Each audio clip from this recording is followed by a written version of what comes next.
신뢰가 가잖아, 신뢰. 동의보감 뭐 이런 거. 위기의 순간 죽느냐 사느냐. 따뜻한 봄을 맞아 함께 산나물을 캐러 온 세 사람. 그런데 직접 캔 산나물에 쌈을 싸먹은 뒤 성석 씨와 은경 씨는 맹독성 식물에 중독되었고 성석 씨는 결국 사망에 이르게 됩니다. 어떻게 이런 일이 생긴 것일까요? 제철 산나물을 캐는데 온통 정신을 빼앗겨버린 세 사람. 그중 취나물 종류에 관심이 많았던 은경 씨가 하트 모양의 잎을 가진 식물이 무성하게 돋아나 있는 것을 발견합니다. 이쁘네. 저거구나. 이건 곰치 같은데? 곰치랑 비슷하게 생겼죠, 진짜. 아, 이게 곰치예요?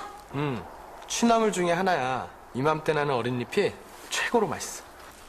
그러나 사실 은경 씨가 발견한 것은 곰취가 아니라 동의나물이라는 전혀 다른 식물이었는데요. 동의나물은 소량만으로도 복통, 두통, 호흡곤란이나 사지마비 등을 일으키고 과하게 섭취할 경우 사망에 이를 수 있는 맹독성 식물입니다. 하지만 유명 씨와 은경 씨는 동의나물을 곰취로 착각해 뜯어갔고 아, 이거구나. 이 동의나물에 고기를 싸먹다가 그만 성석 씨와 은경 씨가 중독되고 만 것입니다. 그렇다면 유명 씨처럼 산나물에 대해 잘 알고 있는 경우에도 불구하고 이런 사고가 발생하는 이유는 무엇일까요?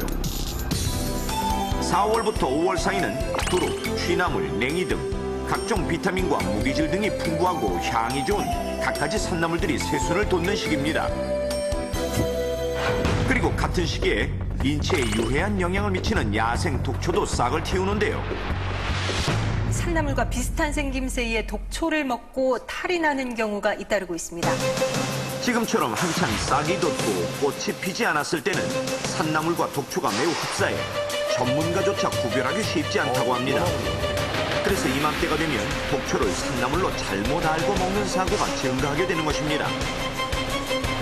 식약청에서는 이렇게 봄철 혼동사고가 많이 발생하는 독초들을 뽑아 각별히 주의할 것을 당부하고 있습니다.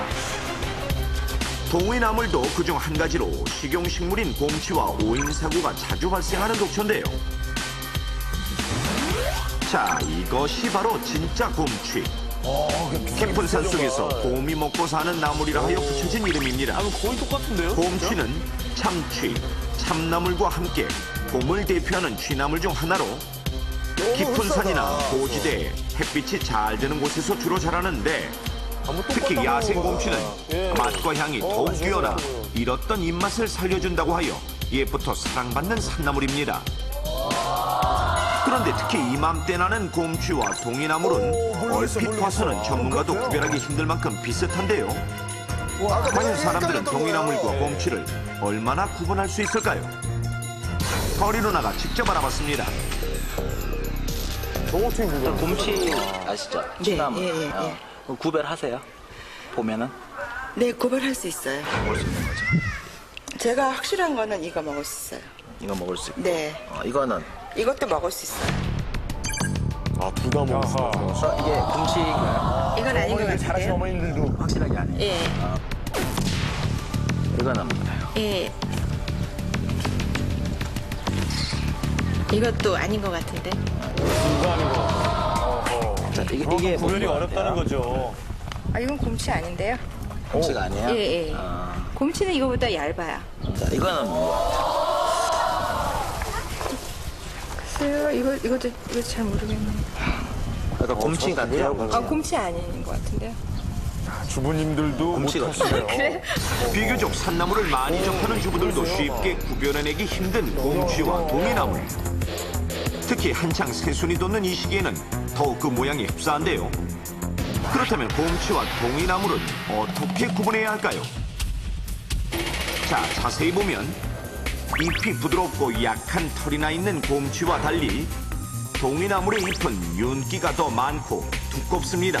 그러네요. 그리고 가장자리가 둥글둥글한 동의나물에 비해 곰취는 톱니 모양이 선명하며 톱니가 더 좋은 또 거였어요. 곰취는 햇빛이 잘 되는 곳에서 자라는 데 반해 동의나물은 그늘지고 습한 곳에서 자라는 것이 차이점입니다. 여기 아주머니들이 쌈을 싸서 맛있게 먹고 있는 채소는 바로 산마늘인데요. 산마늘. 명이나물이라고도 불리는 산마늘은 알싸한 마늘 향과 씹는 맛이 좋아 봄철 별미로 손꼽히는 산나물입니다. 그런데 이 산마늘과 함께 있는 산나물 중에 독초가 숨어 있는 것이 보이십니까?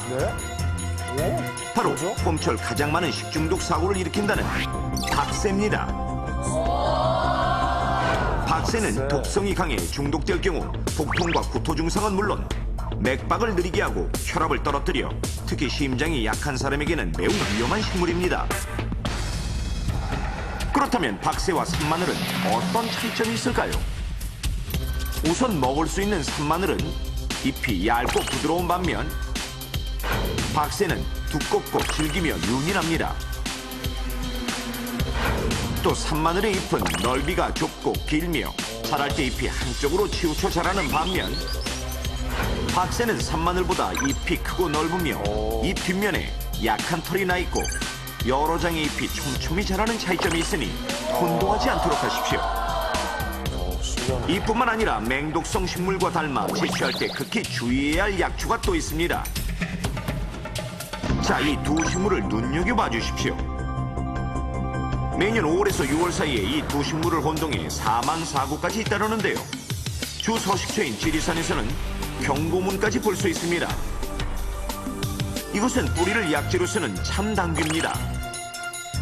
참당귀는 혈액순환을 돕고 진통 효과가 뛰어나며 빈혈이나 변비에도 효과적이어서 특히 여성에게 좋은 약재로 유명한데 새순을 나물로 먹어도 그 약효를 볼 수 있습니다. 그런데 참당귀와 쏙 빼닮은 독초가 있으니 바로 지리강활. 오, 비슷하다. 오, 똑같다고 봐야겠네요. 비슷해.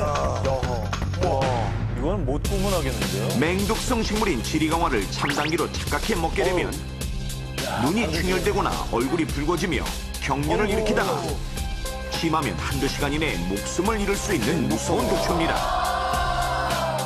한두 자, 시간에. 다시 한번 귀 깊게 봐주십시오.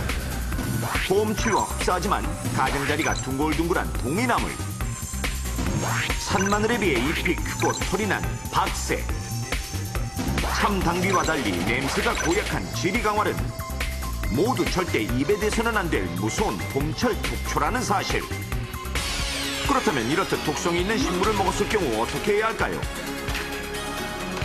가장 좋은 방법은 즉시 병원으로 옮겨 치료를 받는 것이며 식물에 따라 치료법이나 해독제가 제각기 다르기 때문에 사고를 일으킨 식물을 직접 병원에 가져가거나 사진을 찍어 가져가는 것이 좋습니다.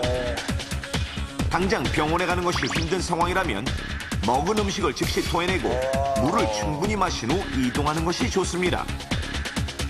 하지만 환자가 의식을 잃어 토하게 하는 것이 불가능하거나 병원이 멀리 있는 경우 이때는 국번 없이 1339번으로 전화하면 응급의료센터로 연결이 되며 전문가로부터 응급처치법을 들을 수 있습니다. 산나물을 닮은 모습 뒤에 치명적인 독을 숨기고 있는 봄철 야생 독초. 우리의 생명을 위협할 수 있습니다. 죽느냐 사느냐 그 선택은 당신에게 달려 있습니다. 저희는 다음 주에 다시 인사드리겠습니다. 대한민국이 안전해지는 그날까지 위기탈출 넘버 1.